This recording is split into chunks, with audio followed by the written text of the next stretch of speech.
বিশ্ব উন্নয়নের সঙ্গে সঙ্গেই পাল্লা দিয়ে বৃদ্ধি হয়েছে চিকিৎসা ক্ষেত্রে উন্নতি। তবে জীবজগতের জীবন ধারণের জন্য সবথেকে প্রয়োজনীয় উপাদান হল অক্সিজেন, আর চিকিৎসা ক্ষেত্রেও অক্সিজেনের ভূমিকা সবথেকে বেশি। শ্বাসকষ্টজনিত যে কোনো সমস্যা হোক কিংবা অন্যান্য রোগ, প্রত্যেকটি চিকিৎসা কেন্দ্রের মূল এবং সর্বাপেক্ষা অপরিহার্য বস্তু হল অক্সিজেনের সুবন্দোবস্ত। চিকিৎসা পরিষেবা দেওয়ার ক্ষেত্রে আরও এক ধাপ এগোল জলপাইগুড়ির সরকারি মেডিকেল কলেজ ও হাসপাতাল। বুধবার আনুষ্ঠানিকভাবে লিকুইড মেডিকেল অক্সিজেন প্ল্যান্টের শুভ উদ্বোধন করা হলো সেখানে।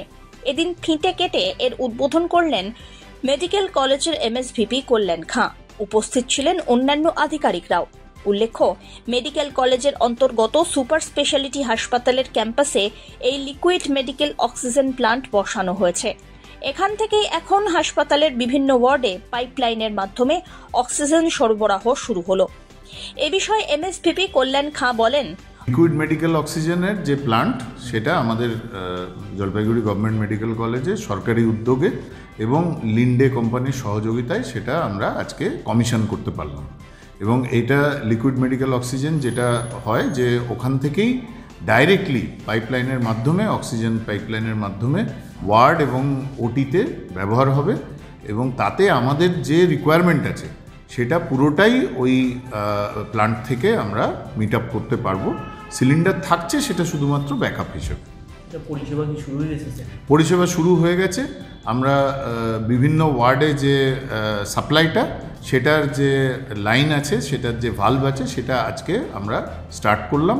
এবং মেডিকেল অক্সিজেন গতকাল ওরা লিকুইডটা যেটা ফিল আপ করে দিয়েছে, রিফিলিং যেটাকে বলি আমরা, ওদের ট্যাঙ্কের মধ্যে।